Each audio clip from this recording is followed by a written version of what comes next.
90 రోజుల కోర్సు పూర్తి చేస్తే చాలు 100% ప్లేస్మెంట్ సపోర్ట్ తో సాఫ్ట్వేర్ జాబ్ మీ సొంతం. వెంటనే కోడ్ జ్ఞాన్ డెస్టినేషన్ ని సంప్రదించండి. నమస్కారం ప్రియా చౌదరి గారు. నమస్తే అమ్మా. నాకు తెలిసి సింగిల్ లైఫ్ని లీడ్ చేసే ప్రతి మహిళ ఫేస్ చేస్తున్నటువంటి ప్రాబ్లం ఇది. వితంతువు గనక భర్త చనిపోయిన స్త్రీ బయటికి వస్తే ఏదో దాన్ని అపశకునంలానో లేదంటే వేరే రకంగానో ప్రొజెక్ట్ చేస్తూ ఉంటారు. అండ్ నెగిటివ్స్ ఎక్కువ మాట్లాడుతూ ఉంటారు.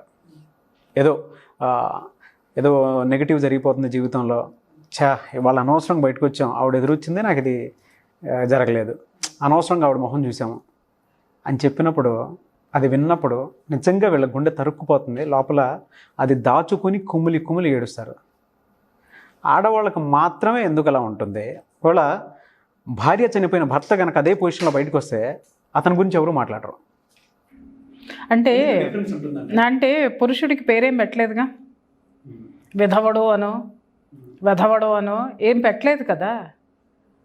అందుకోసం అని చెప్పేసానంటే ప్రత్యేకించి పురుషుడికి ట్యాగ్ ఇవ్వలేదు. విధవరాలు, వైధవ్యం అని ఆడదానికే ఇచ్చారు. కాబట్టి ఆమె మోస్తుంది భారం అంతా కూడా, ఆమె మోస్తుంది అవమానం అంతా కూడా, ఆమె మోస్తుంది జీవితాన్ని, ఎడారిలాగా మారినటువంటి జీవితాన్ని జీవితాంతం మోడులాగా ఆవిడే మోస్తుంది. అందుకే ఆవిడని ఏమన్నారో తెలుసా సార్? గంగా భాగీరథి సమానురాలు. గంగా ఏంటి సార్? పాపాలను మోసి ప్రక్షాళన చేసి నిన్ను పంపించేది. అంటే నువ్వు ఇచ్చినటువంటి వైధవ్యం అనేటటువంటి ఆ ట్యాగ్ని తగిలించుకుని భరిస్తుంది. విధవరాలు అనేటటువంటి నువ్వు చేసేటటువంటి అవమానాలు భరిస్తుంది. అలాగే ఆ జీవితం మొత్తం ఎడారి లాంటి జీవితాన్ని కూడా మోస్తూ తన జీవితాన్ని తను జీవిస్తూ తన కుటుంబానికి కూడా జీవితాన్ని ఇస్తూ ముందుకెళ్ళేటటువంటి అతి పవిత్రమైనటువంటి అద్భుతమైన శక్తి కలిగినటువంటి స్త్రీ విధవరాలు. గంగా భాగీరథి సమానురాలు. అది గుర్తుపెట్టుకోండి ఫస్ట్. ఓకే, ఎవరు రాశారో నాకైతే తెలియదు సార్. విధవరాలు ఎదురొస్తే కుదరదు. లేకపోతే చాలా చోట్ల చూశాను. పెద్ద ఎగ్జాంపుల్. వీటన్నిటినీ నేను నా జీవితంలో, నా చిన్నప్పటి నుంచి, నాకు 3 సంవత్సరాలు వచ్చిన దగ్గర నుంచి నా ఇంట్లో చూస్తున్నాను. ప్రత్యక్షంగా మా మదరే. మా మదర్కి 20 years వచ్చేసరికి ఆవిడకి 3 ఆడపిల్లలు, మా ఫాదర్ చనిపోవడం. ఆ నిమిషం నుంచి ఆవిడకి ఇప్పుడు 67 years. అంటే 47 ఏళ్ళు ఆవిడ ఎలాంటి జీవితాన్ని అనుభవించి ఉంటుంటుంది సార్. ఆవిడ నలుగురిలో కూర్చోవడానికి వీల్లేదు. ఆవిడ నోరెత్తి ఎవరికి సలహా చెప్పడానికి వీల్లేదు. ఆవిడ ఏది మాట్లాడినా తప్పే, మాట్లాడకపోయినా తప్పే. ఆవిడ ఎలా ఉండాలి అని అంటే ఆవిడకు ఒక బౌండరీస్ ఉంటాయి. అలాగే ఆమె జీవితానికి ఏ విధమైనటువంటి సెక్యూరిటీ ఉండదు. ఫస్ట్ తనను తాను కాపాడుకుంటూ, తన కుటుంబాన్ని కాపాడుకుంటూ, తన ఆస్తులు కాపాడుకుంటూ రావాలి. వీళ్ళ మీద ప్రతి ఒక్కళ్ళకి పెత్తనం ఉంటుంది. ఇంట్లో తండ్రికి పెత్తనం ఉంటుంది, అన్నదమ్ములకి పెత్తనం ఉంటుంది, బావలకి పెత్తనం ఉంటుంది, ఇంట్లో ఉన్నటువంటి పిన్ని, బాబాయ్ అందరికీ వీళ్ళ మీద చాలా పెత్తనం ఉంటుంది. ఎందుకంటే ప్రతి ఒక్కళ్ళు ఏం ఫీల్ అవుతారంటే అసహాయరాలు, మేము లేకపోతే అని. కానీ ఆవిడే గనక ఆ ఇంట్లో లేకపోతే ఎవరికి నిమిషం తీరదు. ఎందుకంటే ఆవిడే అంతా అయి ఆ ఇంట్లో ఉంటుంది. ఇంకొక విషయం మీరు అన్నారు కదా సార్, ఆవిడ ఏదైనా శుభకార్యాలకు వాళ్ళని పిలవరు, ఎదురొస్తే అపశకునం అని ఫీల్ అవుతారు. ఆవిడకి సంబంధించినటువంటి ఏ విషయంలోనూ ఇంపార్టెన్స్ ఇవ్వరు. కానీ ఈ పెద్ద మనుషుల్ని, శాస్త్రాలు రాసినటువంటి శాస్త్రాల గురించి మాట్లాడేటటువంటి వాళ్ళందరినీ నేను ఒక్క క్వశ్చన్ ఇస్తాను. మరి విధవరాలు దేనికి పనికి రానప్పుడు విధవరాలు ఆస్తి మాత్రం కట్న కానుకల కిందకి పనికొస్తుందా? విధవరాల ఆస్తి మాత్రం అన్నదమ్ములు పంచుకోవడానికి పనికొస్తుందా? వైధవ్యం మనిషికేనా, ఆస్తిపాస్తులకు ఉంటుందా? ఆమె చనిపోతే ఒంటి మీద బంగారం తీసి మరీ పంచుకుంటారే, వైధవ్యం బంగారానికి లేదా? చాలామంది ఇళ్లలో నా చిన్నప్పటి నుంచే చూశాను సార్. చిన్నప్పుడు భర్త చనిపోయి, అప్పట్లో చైల్డ్ మ్యారేజెస్ ఎక్కువ జరిగాయి కదా. చాలామందికి ఏంటంటే అప్పట్లో కి సంబంధించిన ఇది అంత వైద్య సౌకర్యాలు అంత ఇదిగా ఉండేది కాదు. మసూచో కలరాను ఏదో ఒకటి వచ్చి చాలామంది ఒకప్పుడు మనం విధవలు వైధవ్య వివాహాలన్నీ కూడా మన కందుకూరు వీరేశలింగం పంతులు గారు జరిపించినటువంటి చూసాం కదా, పుత్తడబొమ్మ పూర్ణమ్మ స్టోరీ అదే కదా. మనకి ఎంతమంది విధవరాళ్ళు ఉండేవాళ్ళు దీనప్పుడు సార్. వాళ్ళకి కొంత ఆస్తి ఉంటుంది. వాళ్ళు ఏం చేసేవాళ్ళంటే ఆ ఆస్తిని తీసుకొని అన్నదమ్ముల దగ్గరకో లేకపోతే పుట్టింటికో లేకపోతే మేనల్లుడనో ఏదో ఒక బంధం ఉన్న చోటికి వచ్చి చేరేవాళ్ళు. ఎందుకంటే ఒంటరిగా వాళ్ళు లైఫ్ లీడ్ చేయలేరు. వీళ్ళ ఇంట్లో వాళ్ళు ఎలా బ్రతకాలి అనంటే చాలా కొద్ది చోట్ల మాత్రమే వీళ్ళది అప్పర్ హ్యాండ్ ఉండేది.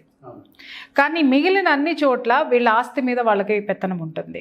వీళ్ళ దీని మీద వీళ్ళ జీవన విధానం మీద వాళ్ళకి పెత్తనం ఉంటుంది. వీళ్ళు కొత్త చీరలు కొనుక్కోకూడదు, కట్టుకోకూడదు, అలంకరించుకోకూడదు, ఏమీ చేయకూడదు. శుభకార్యాలు వస్తే శుభకార్యాలకు వంటలు చేయడానికి వీళ్ళు పనికొస్తారు, కానీ శుభకార్యాల్లో కూర్చుని తినడానికి వీళ్ళు పనికిరారు, శుభకార్యానికి పిలవడానికి పనికిరారు, శుభకార్యాల్లో పాల్గొనడానికి వీళ్ళకి అర్హత లేదు.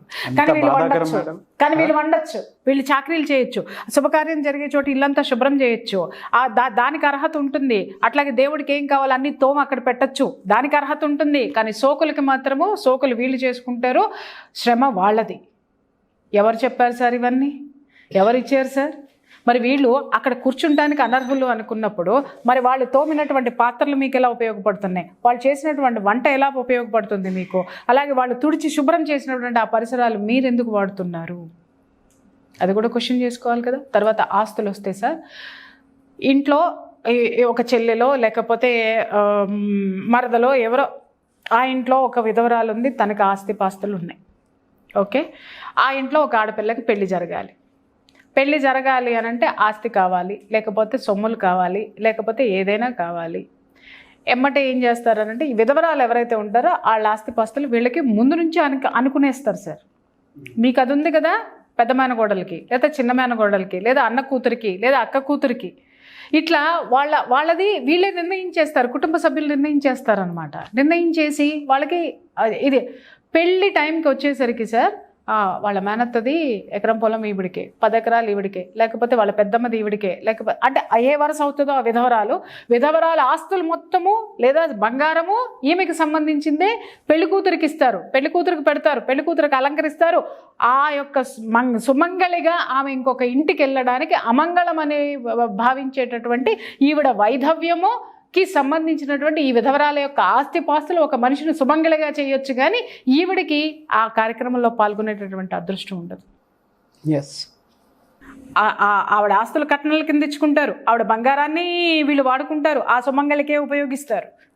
కానీ ఆమె సుమంగళి అవ్వడానికి ఆస్తులు ఉపయోగపడతాయి తప్పితే సుమంగళిగా దీవించడానికి ఆవిడ దీవెనలు ఉపయోగపడవు. ఎంత అవమానం సార్ ఇవన్నీ! ఎవడు సార్ రాశాడు ఇదంతా? ఎవడు సార్ చెప్పాడా మంగళం అని? భగవంతుడు చెప్పాడా నీకేమన్నా? సరే, నేను ఒక మాట అడుగుతున్నాను. విధవరాలు ఎదురొచ్చింది కాబట్టి దాని మొహం చూశాను కాబట్టి ఇలా జరిగిందని చెప్పేసి ప్రతి ఒక్కడు మాట్లాడుకుంటూ ఉంటాడు కదా. మరి రోజు పొద్దున్నే లేవగానే నీ భార్య మొహం చూస్తున్నావు కదా సుమంగళి, నీ తల్లి మొహం చూస్తున్నావు కదా, సుమంగళుల మొహమే చూస్తున్నావు, నీ కొడుకు మొహం నీ కూతురు మొహం చూస్తున్నావు, లేదా నీకు ఇష్టమైన వాళ్ళ మొహం చూస్తున్నావు. మరి నువ్వు రోజు మహారాజు లెక్క నువ్వు కోరుకున్న ప్రతిదీ జరగాలి కదా, ఎందుకు జరగట్లేదు? ఆవిడ మొహం చూసిన రోజునే జరుగుతుందా నీ జీవితంలో? ఏ రోజు జరగలేదా నీ జీవితంలో ఏమి? అది మాత్రమే ఎందుకు గుర్తుపెట్టుకుంటాడంటే వీడి మైండ్ సెట్ లోకువ. తరతరాల నుంచి ఏదైతే పాతుకుపోయిందో, ఈ దుర్మార్గం ఏదైతే పాతుకుపోయిందో, అమంగళం అనేటటువంటి మాట ఏదైతే ఉందో వాడి మైండ్లో కూర్చుండిపోతుంది అనమాట. ఆ రోజు వాడికి ఏం జరగకపోయినా ఏదో జరిగిందన్న ఫీలింగ్లో ఉంటాడు వాడు. ఇంకా చెప్పాలంటే జరిగితే బాగుండని ఎదురు చూస్తాడు, అందుకే జరుగుతుంది. ఆమె ఎదురు రావడం వల్ల జరగదు, ఈవిడ వచ్చింది కాబట్టి జరిగితే బాగుండని ఈ వీడు ఎదురు చూస్తూ ఉంటాడు, అందుకే జరుగుతుంది ఏదైనా కానీ. ఆవిడకి ఏం సంబంధం అండి? అలా అనుకుంటే యాక్సిడెంట్లు అయిన వాళ్ళందరూ ఎంతమంది విధవరాలు మొహాలు చూస్తున్నారు సార్? రోగాలు వచ్చిన వాళ్ళు ఎంతమంది విధవరాలు మొహాలు చూస్తున్నారు సార్? పెళ్లి పెటాకులు అయిన వాళ్ళందరూ ఏ విధవరాలు ఇది చేస్తే పెళ్లి పెటాకులు అవుతున్నాయండి? వీటన్నిటికీ కారణం విధవరాలా? కాదు, ఎవడి రాత వాడిది, ఎవడి చేత వాడిది, ఎవడి చరిష్మా వాడిది. ఈ విధంగా ఎవ్వడో ముక్కు మూసుకొని కూర్చొని పెట్టినటువంటి ఈ పనికి మాలినటువంటి ఇవన్నీ తీసుకొని వచ్చి ఒక ఆడదాన్ని బాధపెడుతూ ఉంటారే. ఆస్తులకు లేనటువంటి అమంగళము ఆవిడ ఆస్తులు సుమంగళిగా మార్చగలిగేటటువంటి శక్తి ఆస్తులకు ఉన్నప్పుడు ఆవిడికి లేదా? ఆ అంటూ ఆస్తులకి రాదా? అంటే నీకేది ఉపయోగపడుతుందో, నీకు ఏది లబ్ధి చేకూరుస్తుందో అది అమంగళం కాదు. మనిషి అక్కర్లేదు, మిగిలినవన్నీ కావాలి. ఎవడు చెప్పాడు సార్ ఇది? ఎవడు చెప్పాడు? అవును. ఇంకొక మాట చెప్పనా, ఇక్కడ ఈ విషయానికి వస్తే కెమెరా సాక్షిగా చెప్తున్నాను, నా ఇంట్లో ఏది జరిగినా మా అమ్మ కాళ్ళు మొక్కి తీరుతాను సార్ నేను. గ్రేట్. అడగండి, మా అమ్మని ఇంటర్వ్యూ చేయండి. ఫస్ట్ నా ఇంట్లో ఏది జరిగినా, ఏ శుభకార్యం జరిగినా మా అమ్మ కాళ్ళకి మొక్కి తీరుతాను. నా పుట్టినరోజు నాడు మా అమ్మ కాళ్ళు మొక్కాల్సిందే. మా అమ్మ కాళ్ళు మొక్కితే మా అమ్మ ఆశీర్వాదం నాకు ఎంత బలమో నేను చెప్పలేను. తర్వాత నా ఇంట్లో ఏ శుభకార్యం జరిగినా కూడా నా పిల్లని తీసుకెళ్ళి మా అమ్మ కాళ్ళు మొక్కిస్తా. మా అమ్మ అక్షింతలు వేయాల్సిందే వచ్చి. మా మేనత్తో ఒక ఆవిడ ఉన్నారు, ఆవిడ కూడా అంతే. ఒక సందర్భం సార్ నన్ను బాగా కలిచివేసింది ఏంటి అని అంటే, మా మేనత్తే గృహప్రవేశం చేసుకుంటున్నారు, ఇల్లు కొనుక్కున్నారు, అపార్ట్మెంట్లోకి వెళ్ళాలి అని చెప్పేసాను. అపార్ట్మెంట్లోకి వెళ్ళాలి అని అంటే ఆవిడ కూడా ఇట్లాగే చిన్నతనంలోనే వైధవ్యం అనేది వచ్చింది. She's employ. తను ఒంటరిగా నిలబడింది, జీవితాన్ని సాధించుకుంది, తనకు తాను ఒక లైఫ్ని లీడ్ చేసుకుంది. తను 60+ వచ్చిన తర్వాత తను ఒక ఇల్లు కొనుక్కొని హైదరాబాద్లో ఉండేది. తర్వాత తను వేరే ట్రాన్స్ఫర్ అయిపోయింది. రిటైర్డ్ అయిపోయిన తర్వాత ఒక ఇల్లు కొనుక్కొని ఆ ఊర్లో సెటిల్ అవ్వడానికి ఆ రోజు పూజ చేయాలి సార్, ఇంట్లో పూజ చేయాలి. ఇంట్లో పూజ చేయాలి అన్నప్పుడు కుటుంబ సభ్యులు ఎవరు కూడా ఆ పూజలో కూర్చుంటానికి కానీ చేయటానికి కానీ మరి నిరాకరించారు, లేకపోతే ఏం జరిగిందనేది నాకైతే తెలియదు సార్. నాకు ఫోన్ చేసి నాతో మాట్లాడుతూ ఆమె ఎట్లా చేస్తుంది, ఆమె ఎవరిని ఎంటర్టైన్ చేయదు. నాకు మళ్ళీ ఆవిడకి ఏది తోస్తే అది చేసుకుంటూ వెళ్ళిపోతుంది. నాకు తెలిసి ఆవిడ లక్షణాలు నాకు చాలా ఉన్నాయి. ఎవరిని కేర్ చేసే పనిలే, ఎంతమంది వచ్చినా సమాధానం చెప్తుంది, ఏదైనా వెనకడిగేసే పని లేదనమాట. బట్ అంత పర్ఫెక్ట్గా ఉంటుంది మనిషి, అంత దీంట్లోనే ఉంటుంది. అయితే నాకు ఫోన్ చేస్తూ మాట్లాడితే, ఏంటే మీ అత్తే పూజ చేసుకుంటానంటుంది, అసలు ఆవిడ ఎట్లా పూజ చేస్తుంది, బొట్టు పూలు లేవు కదా అని ఎవరు మాట్లాడారు? సొంతాళ్లే మాట్లాడారు. సర్రన గాలింది నాకు. ఆమె ఆస్తులు పంచుకున్నారు కదా, బొట్టు పూలు ఆస్తులకు ఉన్నాయా? ఆస్తులకు లేని బొట్టు పూలు ఆవిడకి కావాలా? అక్కడ అవన్నీ మాత్రం మీకు కావాలి. విషయం ఏంటంటే ఆ కుటుంబంలో ఏదన్నా జరిగితే ఆవిడ అక్షింతలు వేస్తే అశుభం అని చెప్పేసి అని మాట్లాడుకున్న క్షణాలు కూడా ఉన్నాయి. కెమెరా ముందే చెప్తున్నా, వాళ్ళు కూడా రియలైజ్ అవ్వండి. ఈ సందర్భం వచ్చింది కాబట్టి ఆవిడ పడిన మనోవేదన కూడా నేను చెప్తున్నాను. ఆవిడ ఒక సందర్భంలో కుటుంబ సభ్యులకి ఫంక్షన్ జరుగుతుంటే ఆవిడ అక్షింతలు వేసిందని చెప్పి ఆ పిల్లల తల్లిని తిట్టారు మిగిలిన వాళ్ళందరూ. ఏది కుటుంబ సభ్యులే, ఆవిడ పిల్లలే, మిగిలిన పిల్లలు ఆవిడని తిట్టారు. అమ్మ చేత ఎట్లా అక్షింతలు వేపిస్తావు నువ్వు, ఎట్లా ఇది చేస్తావు నువ్వు అని చెప్పేసి అని మాట్లాడారు. నేను ఈరోజు మీరు గుర్తు చేశారు కాబట్టి నాకు బయటకు వస్తుంది సార్ ఆ కోపం అంతా కూడా. ఆమె ఆస్తికి లేదా ఆస్తులు పంచుకున్నప్పుడు లేనటువంటి వైధవ్యమో ఆమె అక్షింతలు వేస్తే ఆశీర్వదిస్తే వచ్చిందా మీకు? ఏం ఆలోచిస్తున్నారు? మళ్ళీ ఒక్కొక్కళ్ళు చదువుకున్నదంతా పెద్ద పెద్ద చదువులు చదివి కూర్చున్నారు సార్. సంస్కారం లేనటువంటి చదువులు అన్నమాట అవి. కన్న తల్లి ఆశీర్వాదాన్ని, కన్న తల్లిలో నువ్వు పసుపు కుంకుమలు లేవు అని చెప్పి ఒక వైధవ్యాన్ని, ఒక అమంగళాన్ని చూసినటువంటి నీ చూపు, నీ బుద్ధి, నీ మేధస్సు ఎక్కడ పెట్టినావు నువ్వు? దేనికి పనికొస్తే నువ్వు? నీ జీవితం ఇవాళ ప్రశాంతంగా లేకపోవడానికి కారణం ఏంటంటే ఇంకొకళ్ళ జీవితంలో నువ్వు ప్రశాంతతను ఇవ్వలేదు కాబట్టి, ఇంకొకళ్ళని నువ్వు ఆశీర్వదించలేదు కాబట్టి. గుర్తుపెట్టుకోండి, ఎవరైనా కానీ వాళ్ళు మనకి జన్మనిచ్చిన వాళ్ళండి. వాళ్ళు లేకపోతే మనం ఎక్కడున్నామండి? ఈ మంగళాలు ఏందండి నాకు అర్థం కాదు. ఆశీర్వాదం అనేది మనస్సుకి సంబంధించింది, జన్మకి సంబంధించింది. ఏది కూడా వైధవ్యాలు ఇవి అవి అన్నీ మనం పెట్టుకున్నాయి, మనం చేసినటువంటివి. పల్లెటూళ్ళలో అయితే నేను పల్లెటూరులో జరిగిన విషయాలే సార్ ఇవన్నీ నేను మాట్లాడుతున్నాను. మామూలుగా కాదు, ఇంకా అసలు అక్కడ కొద్దిసేపు కూడా నుంచోలేమన్నాయి. నేను అది ప్రాక్టికల్గా చూశాను, కానీ అంటే అది ఫేస్ చేసే వాళ్ళకే తెలుస్తుంది. కానీ దాని సార్ నేను నా ఇంట్లో ఇద్దరిని చూశానని చెప్పా. ఒకరు మా మేనత్త, ఒకరు మా మదర్ని చూశాను నేను. ఈవిడ మా మదర్ని అయితే ఇంకా చెప్పనక్కర్లేదు. ఇంకా మా మేనత్త ఎంప్లాయీ, ఆవిడ ఒక పెద్ద లీడర్షిప్ క్వాలిటీస్ ఉండి నోరేసుకొని నెట్టుకొచ్చేసింది కాబట్టి కొంతలో కొంత ఆవిడ చాలా అవమానాల నుంచి బయటపడిపోయింది. అసలు ఇంకొకటి ఏంటంటే ఎవడ మొహం చూడదు ఆవిడ. నీకు అవసరం ఉంటే నా దగ్గరికి రా అనే క్యారెక్టర్. కానీ మా మదరు చాలా ఫేస్ చేసింది. చాలా అంటే చాలా. ఇంట్లో శుభకార్యం జరుగుతుంటే ఆవిడ వంటలు చేయొచ్చు, ఆవిడ ఇల్లు తొడవచ్చు, ఆవిడ ఇవన్నీ చేయొచ్చు, కానీ ఆవిడ ఎదురు రాకూడదు, ఆవిడ మాట్లాడకూడదు. ఏదైనా శుభకార్యం జరుగుతుంది 10 మందిలో కూర్చుని ఆవిడ ఏదైనా సలహా ఇద్దామనంటే నువ్వు నోరు మూసుకో, కానీ ఆవిడ డబ్బు కావాలి, ఆవిడ డబ్బు కావాలి, ఆవిడ డబ్బుకు మాత్రం వారసులు, మిగిలిన దేనికి వారసత్వం లేదా ఆవిడికి. డబ్బు మీద నీకు హక్కులు ఉన్నాయి, కానీ బిడ్డగా నీకేదన్నా ఒక మంచో చెడో చెప్పకపోతే ఆవిడకి హక్కు లేదా? ఇలాంటి అవమానాలన్నీ ఎన్ని భరిస్తున్నారు సార్. ఇవాళ మన ఇళ్లల్లో మనశ్శాంతి లేకపోవడానికి కారణం ఆవిడ వైధవ్యం కాదు, నువ్వు వేలెత్తి చూపించేటటువంటి ఆ వైధవ్యం ఏదైతే ఉందో, ఆవిడ ఏ క్షోభ అయితే పడుతుందో ఆ క్షోభే తిరిగి నీ ఇంట్లోకి వస్తుంది. అందరికీ చెప్తున్నాను నేను ఈ విషయం. దయచేసి వాళ్ళని మానసిక క్షోభకి మాత్రం గురి చేయకండి. ఆ క్షోభ తిరిగి మీరు ఎవరికైతే ఇచ్చి పంపిస్తారో, మీరు ఎవరినైతే చూస్తున్నారో, మీరు ఏదైతే చేశారో అది మీకు రిటర్న్ గిఫ్ట్ కింద వస్తుంది. డెఫినెట్గా అనుభవిస్తారు సార్. తెలియని మూర్ఖత్వంలో ఉన్నారైనా ఇప్పుడైనా సరే తెలుసుకోండి దయచేసి. వాళ్ళు మనకి జన్మనిచ్చినటువంటి వాళ్ళు, మన తోబుట్టువులు, జన్మనిచ్చిన తల్లి గురించి నేను చెప్పా. అరే నీ తోబుట్టువు, నీతో పాటు పుట్టినటువంటి తోబుట్టువుకి నువ్వు ఆనర్ ఇవ్వలేవా? ఆమె ఏం చేసింది?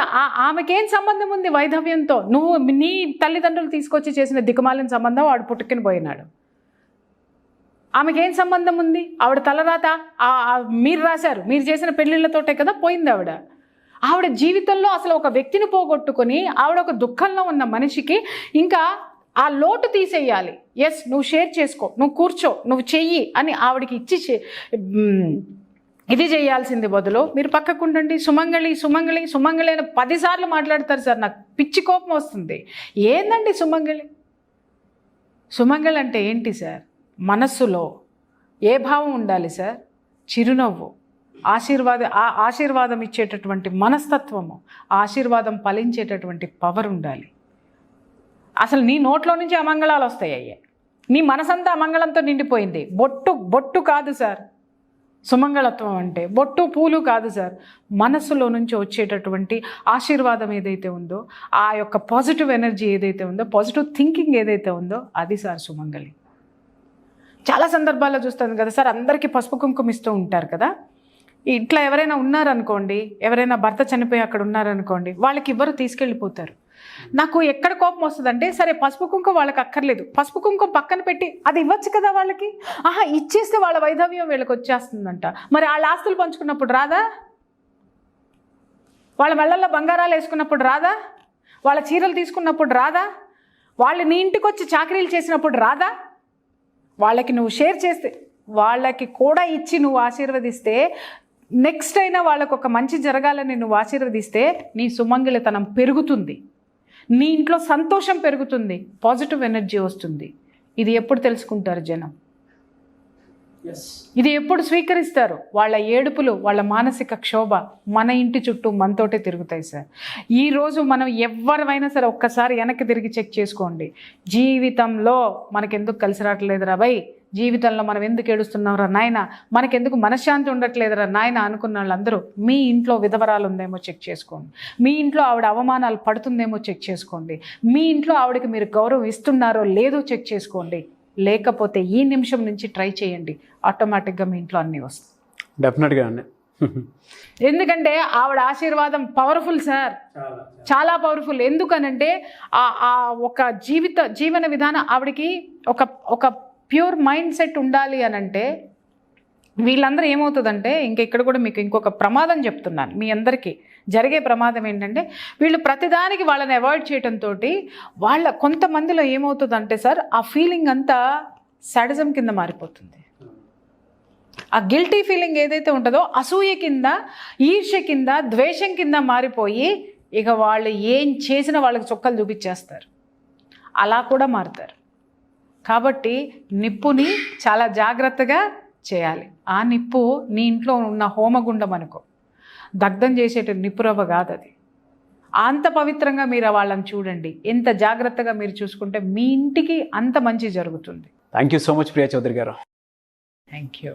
సుమన్ టీవీలో మీ పర్సనల్ అండ్ బిజినెస్ ప్రమోషన్స్ కోసం కింది నెంబర్కి కాంటాక్ట్ చేయండి.